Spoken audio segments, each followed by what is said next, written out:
Hi, my name is Sydney Phillips, and this is Brigham Young University's Speech 7, which is the argumentative speech. Today I wanted to talk to you and argue that universities should not focus as much on standardized test scores in regards to the college admissions process. Take a moment and think back to a time in your life where you were overwhelmingly stressed out about something.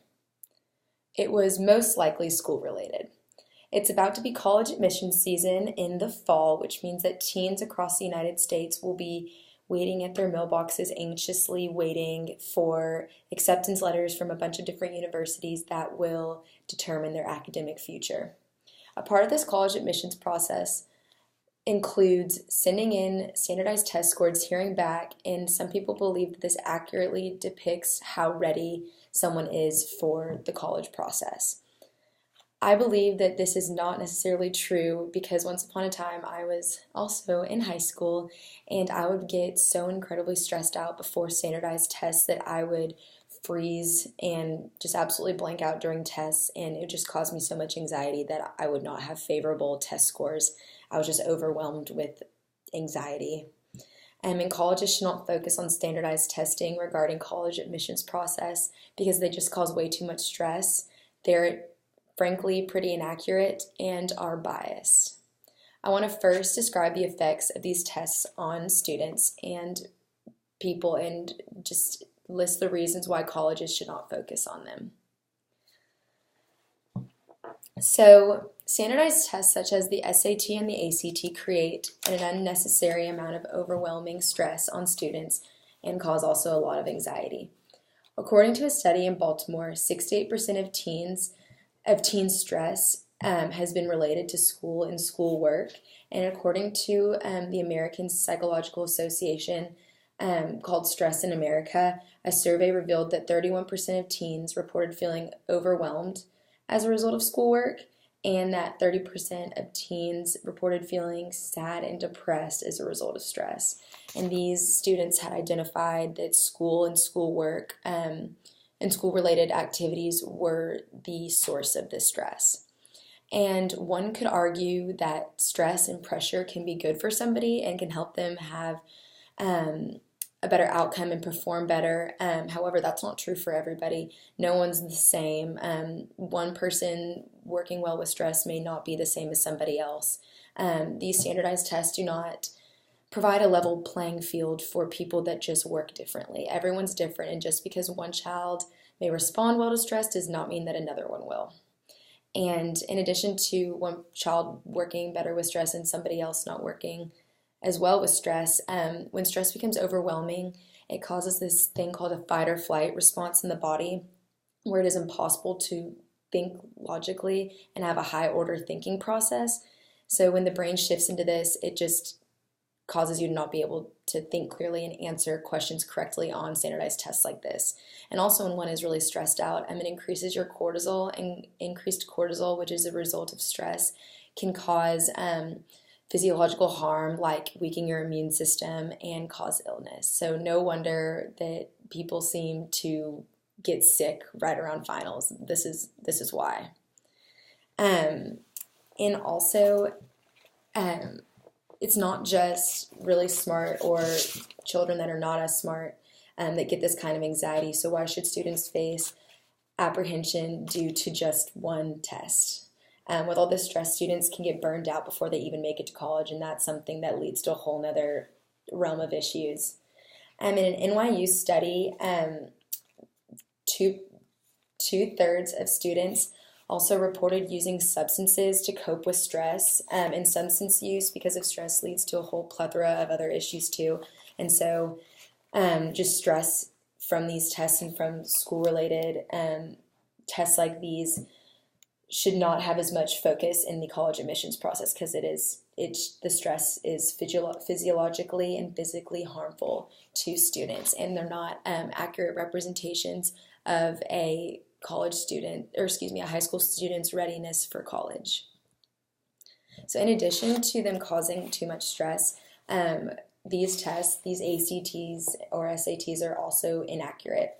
So standardized tests may be good indicators of what subjects a student may have an aptitude for, but they do not predict their readiness to have a successful future and to go to college. Many people believe that standardized tests accurately determine success, and that's not necessarily true. According to the Institute for Learning, standardized tests are also inaccurate because they have a time limit.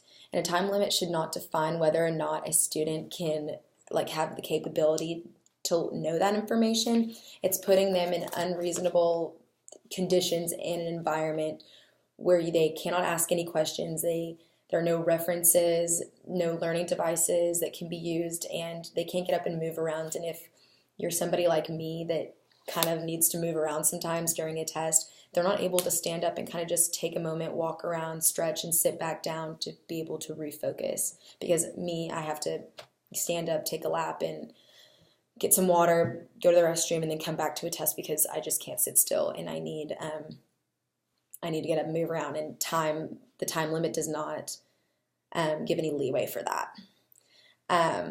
And another personal example of mine, I have extended time, and because I'm ADD, and before extended time I made 7 points lower than I did with extended time, and it's because the test was basing what I knew off of what I could know what I could complete in a specific time limit, whereas it didn't accurately figure out how smart I was or my college readiness. It put me in an unfavorable condition where it just was inaccurate, the information I knew on the ACT.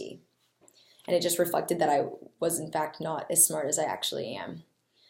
And these tests also fail to, they ignore the skills of an individual and an individual learning style. These tests, they are favorable for children who are not kinesthetic learners or auditory learners. They are more for children who can test well just by reading, and some people don't learn that way. So as a result, these kids don't do as well in these exams.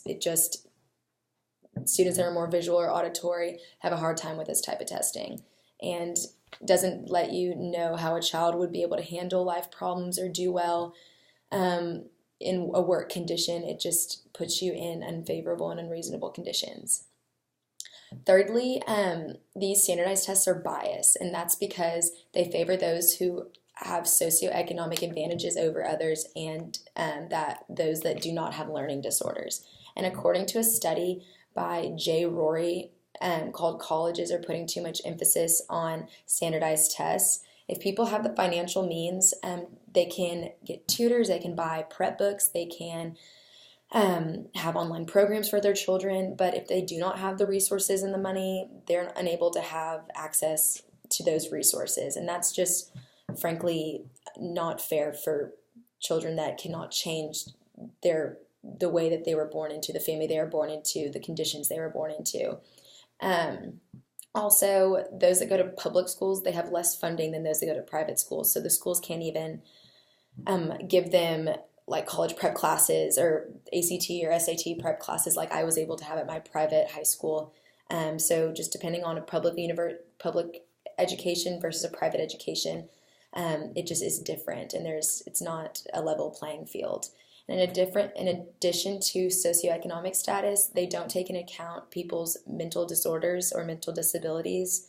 Some people may have ADD and they don't even know they have it, or they may suspect that they have it, but they can't afford maybe the testing or the medication that it takes to figure out and help with their ADD. And in addition to that, medication's just expensive, and they just may not have those resources. And when you're ADD, you can get extended time, but that process takes a very long time. So sometimes people don't think it's even worth it to do that.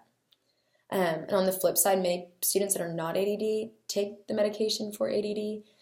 So that medicine, the nature of that medicine, causes them to be more focused, more alert. They can concentrate more. Their judgment's a little bit different, and their processing speed is faster on that medication.